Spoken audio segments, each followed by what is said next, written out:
Well, let's find out what our good friend and relatively reasonable bucknut, Mark Rogers, has to say about our debut for the first time of the 2023 team total talent ratings. And I just laid out for everybody again, as a reminder, these are not a power rating. All right. I actually put these potential ratings, I combine them with Bill Connolly's returning production ratings to create my own power ratings. That's actually what I do. All right. So, but this was just an attempt. I say this every year. People don't get it and lose their minds every year. Even you were borderline unreasonable about this last year. It's not a power rating. It's just me trying to quantify what teams' ceilings may be. Okay. I'm trying to see whose roster is basically in a cycle up or a cycle down overall. This is not to say Michigan's roster is only a player or two beneath Georgia's. It's not. It's just Michigan is bringing back a crap ton of. This is the year, Mark. You guys claimed this the last 2 years. You're finally right this year. This is the year we're bringing back a bunch of 5th and 6th year seniors. You're right about it this time. All right. And that's reflected in Bill Connolly's numbers. I think he said this is the most returning production from a returning playoff team he's ever had. Michigan's number 5 in the returning production numbers off a playoff team because of the amount of guys they're bringing back. Another thing I should point out, I don't have every team's 5th year and 6th year COVID guys yet. They haven't declared that in their rosters. So when you look at the full gamut of teams, you'll see a little star next to them. And those are teams that I don't have 5th or COVID senior year team or senior year guys. I won't get that probably till the spring. And then one other little disclaimer I should throw out there before I bring you in is, and I forgot what it was. So maybe I'll remember in a minute. I'll let you go ahead and begin, Mark. Your thoughts. We'll throw the graphic back up there. This is the initial top 20 team total talent ratings. Oh, I just remembered looking at Michigan. Remember last year I said Michigan was 4 guys over the scholarship limit, and that's what gave them the points ahead of Ohio State, remember? They never got rid of those guys. Michigan played with 4 guys over the scholarship limit the whole season. So one thing to think about here is I don't know in the NIL era what scholarship limits even mean, right? You can just have a guy basically have, an NIL thing to pay for his deal off of scholarship. So, that kind of throws in the 85 count thing kind of, into flux. But that was the other thing I was going to mention. So now, Mark, we'll throw the graphic back up there. You may now pick away at what the numbers say. These are not my numbers. They're just the numbers that I counted. I didn't impose my will on these numbers at all. I just counted them up. Somebody did build this system, though, Steve. Did they not? Yes, it's called the 24/7 composite. Okay. Yeah. Also, just keep in mind how remarkably sensible I was when Ohio State was beating Michigan every year and they were ranked higher in your talent rankings every year. It was easy for me to be sensible then. Yes. It's becoming less and less easy for me. And may I say, I hope you become even more unsensible, therefore, if your sensibility is tied to Michigan winning that game, I hope you become literally jihadic. But go ahead, brother. All right, let's look at it right now. And like you just stated there, as the NCAA continues to just extend these guidelines or just abolish the guidelines related to COVID and just extend these scholarships and there's no limit to anyone, then yeah, it's going to be a little bit more difficult to track as our friends in the SEC will stockpile rosters. But I'm amazed at how close Michigan is to Alabama and Georgia. That's first and foremost. I am just astounded right there, and then also astounded. All right, let me pause right there. We'll do these one at a time. The Georgia has more 5 stars, I think, in this last class than Michigan has totally on its roster. Okay, the question, what's happened with Michigan is the amount of 5th and 6th year guys they are bringing back. What they did in the transfer portal, right? So Michigan basically in the NIL environment, and I don't want, and I said this earlier, Michigan is paying a lot of money in NIL, one of the most lucrative NIL programs in the country. They're just not giving it to recruits. Okay, that's how they got Trevor Keegan, Zach Zinner, and these guys to come back. They're going to get compensated handsomely.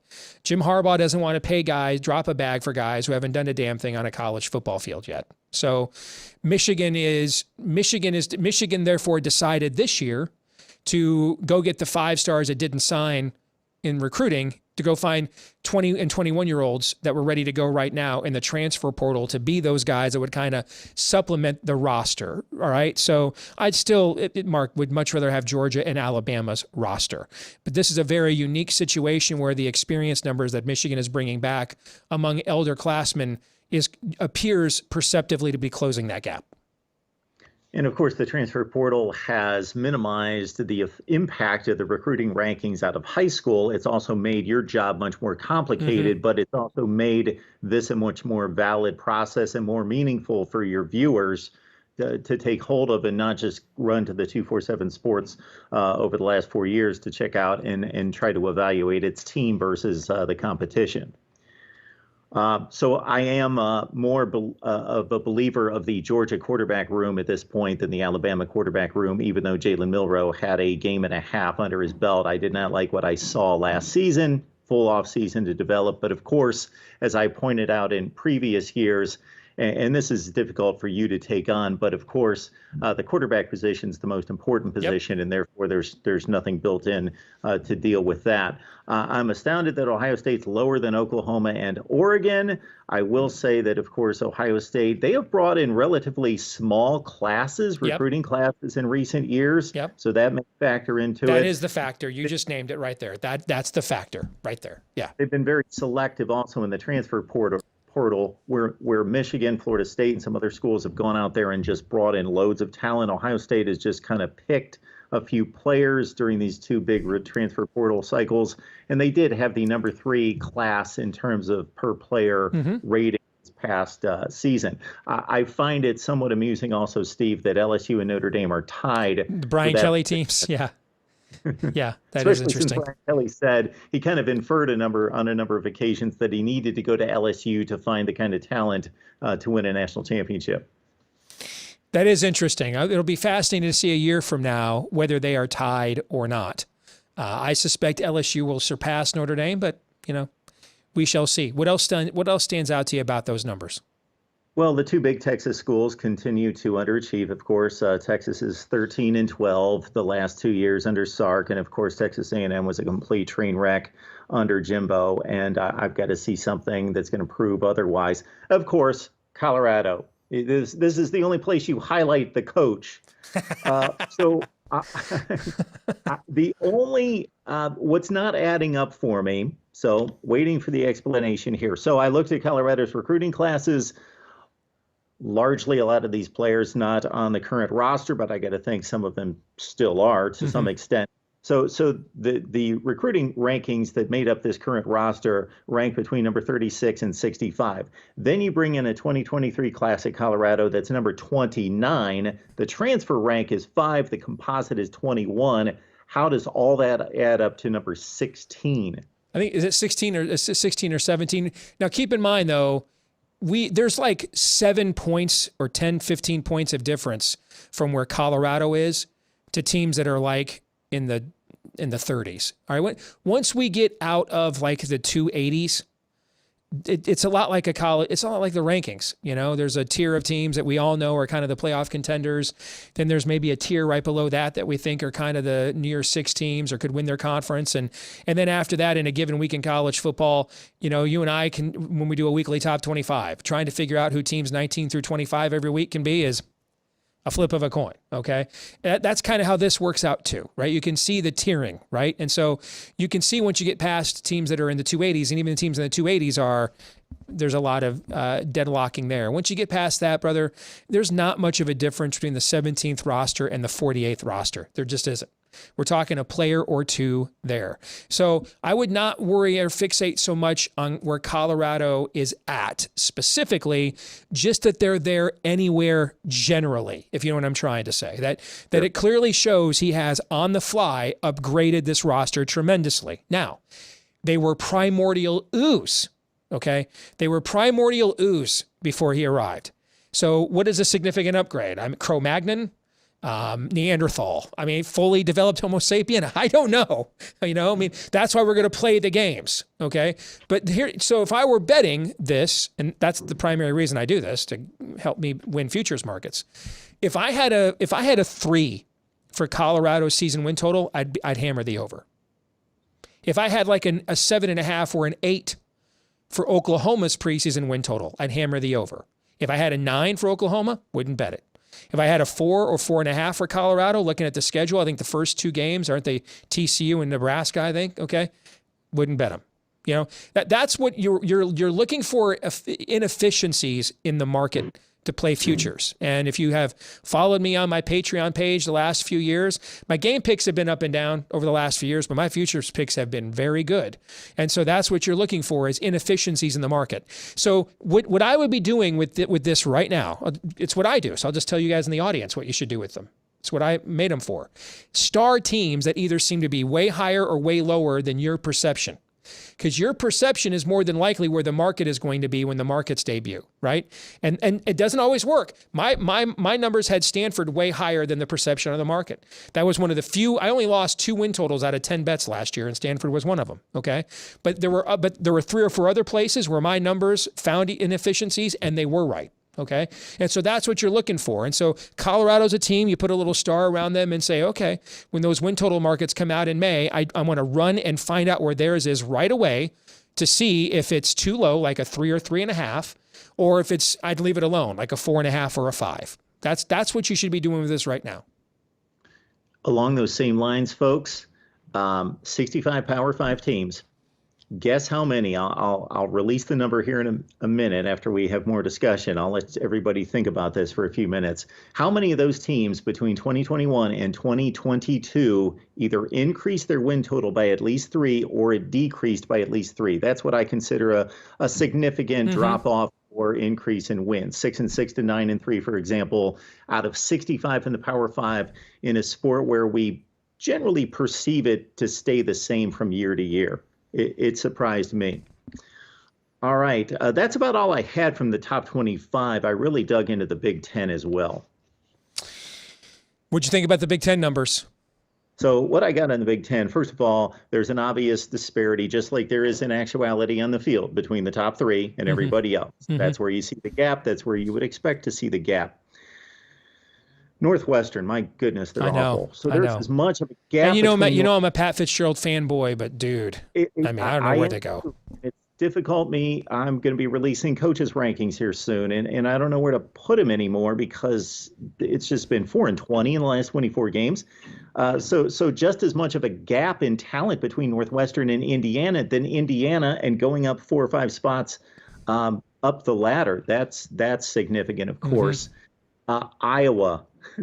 Iowa's kind of strange in that they play slightly above their talent pool, slightly above, not excessively. They recruit in the high 30s, around 40, something in that range, and they play a little bit better than that, but not too much. But what intrigues me about Iowa is they then produce what is currently the 6th most NFL players on NFL rosters. So I don't know if those guys are getting developed at Iowa, or they are finding diamonds in the rough. You just defined why Iowa fans, Brian Ferentz needs armed security to leave the football building, because those guys are getting development at Iowa. They just don't know how to put even a competent offense on the field, even a competent one.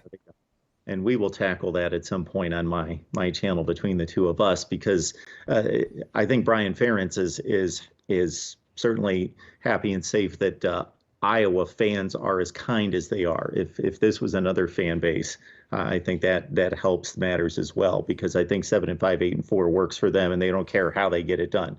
Minnesota, I'm not questioning it, just a bit surprised. Number 11 in the rankings. Obviously, PJ Fleck has them consistently contending in a Big Ten Western Division. And then just back to the top with Ohio State, Michigan.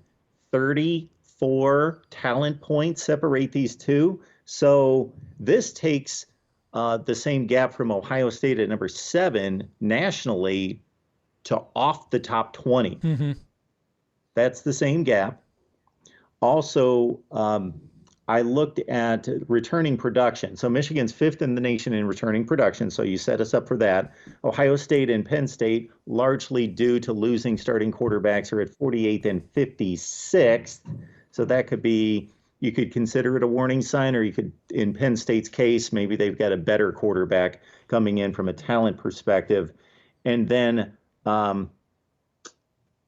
much like you, I'm losing what my other point was, and I thought it was a good one. But those were my basic takeaways from the Big Ten. I mean, Michigan's just a unique situation this year. I mean, I'll be fascinated to see what Michigan's numbers are next year. But I mean, this year they brought back almost the exact, with the exception of Ryan Hayes and Ola Oluwatimi, every guy that started on that offensive line that won the Joe Moore Award is back. And they started like 3 or 4 different guards because of injuries. All right, they brought all those guys back. Well, before those guys agreed to come back, they went out and essentially recruited this year's offensive line in the transfer portal. All right. The starting center at Stanford, the starting left tackle at Arizona State. Well, those guys might be backups now. I don't know. I mean, Michigan basically has 2 offensive lines, not like a 2 deep, 2 whole, like a hockey line of offensive lines. And so that's why there's just a very unique situation there this year with the amount of guys that they were able to agree to bring back. And keep in mind, those guys agreed to come back not knowing for sure if Jimmy was going to be back. I think that speaks to the success of the team, but it also speaks to what programs like A&M and others are doing, dropping bags for kids that have not played and losing half your recruiting class in one transfer portal cycle. Michigan has decided that it is going to richly reward people like Blake Corum who return. And they're going to primarily use the NIL for roster management and to re-recruit their own roster in the transfer portal era. Like Michigan is of all the playoff teams, Michigan was the one that did not have a bunch of guys hop into the portal right after they lost. Okay, so their player retention numbers are very, very high. Now we get into next year, and Michigan has kind of had 2 meh recruiting classes by Michigan standards in a row. It'll be, you could see them finish. I wouldn't be shocked if, assuming JJ and Donovan Edwards go pro too, wouldn't be shocked to see Michigan probably down in the 280s in roster points next year. And we'll be having a different conversation that maybe their roster is now kind of in a cycle down period. Another way to underline this for Ohio State fans to be pissed off about and Michigan fans to feel good about if they believe in these talent rankings is the same disparity in the Big Ten between Michigan and Ohio State is the disparity between Ohio State and the 4th place team in the Big Ten. That seems just inconceivable to me. Would you rather have Ohio State's roster than the fourth best in the Big Ten? Of course. Yeah, absolutely. Okay. What this is telling you, though, from a depth standpoint, is the top of the top guys on Ohio State's team are going to be way better than the 4th best team in the Big Ten. What this is telling you, though, from a depth standpoint, is this is not a cycle up year. But does that mean that the star guys, Kyle McCord, could not be the next first-year Ohio State quarterback? I'm going to bet Kyle McCord to win the Heisman Trophy because he's the starting quarterback at Ohio State. Okay. What it does tell you, though, is, injuries could become a factor. And remember, just 2 years ago, they went 10-2. So I think the numbers aren't that crazy at all if you actually look at it in the context of what is actually transpired on the field. Well, only about 10% of me says that they're crazy. So that's not all coming from they're just crazy. I'm just highlighting the flip that has occurred in the last couple of years. Apparently, the flip. We've seen the flip on the field, right. So that's reality. Right. Yeah. Now, is it a permanent thing? That's where we get into recruiting in Michigan. It's where Michigan's position has done great with using NIL to retain players, to get guys to not go to the NFL. It's been as successful as any program in the country where that is concerned. But to not use it as a recruiting inducement has led to consecutive kind of recruiting. Well, no, really, it's just this class. I mean, last year in the Darius Clemens class, Derek Moore class, that was still considered a really good class. This is a Wisconsin level class that Michigan just brought in, and it's because of NIL more than anything else.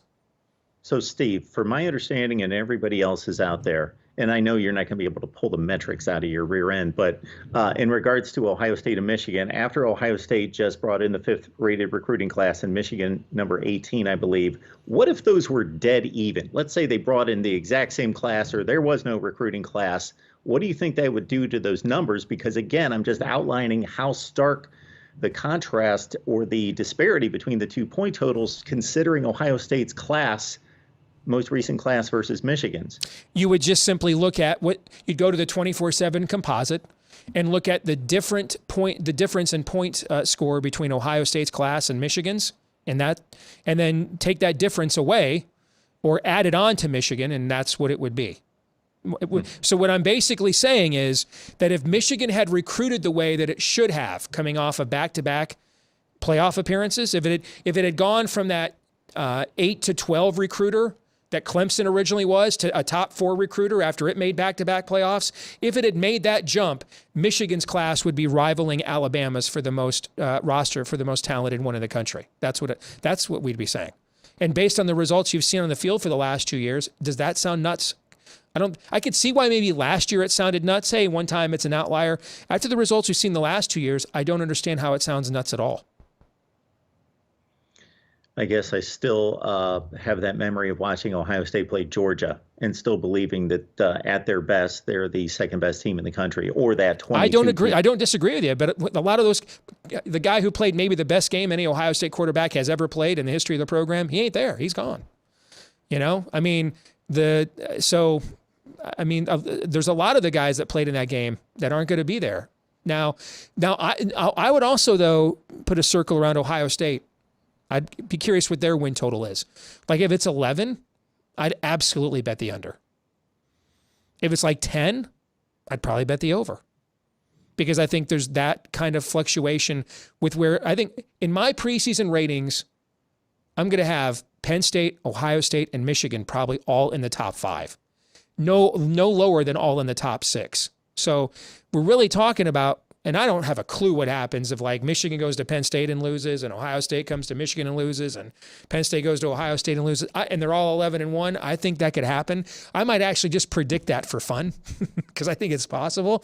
I don't have a clue what the tiebreakers are. Okay, but my numbers show that kind of a season is very possible. And then you start looking at now that's I've got a lot more confidence that Kyle McCord will live up to that hype than Drew Allar.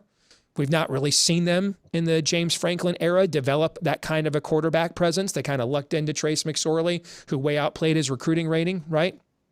But if Drew Allar is ready to play up to his recruiting rating, I think all 3 of those teams being on that final screen, that last Sunday of the college football season in December, when they name the playoffs, I think they could all be there, don't you?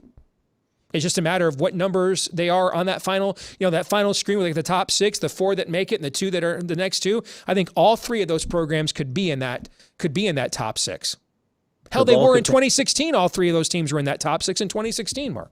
Absolutely. In Penn State, the bulk of their roster, the quality of its roster, were freshmen and sophomores this past year. It's just all up to James Franklin to be able to put it all together when it counts. All right, good stuff, brother. Appreciate you as always. Thanks for joining us. Thanks, Steve.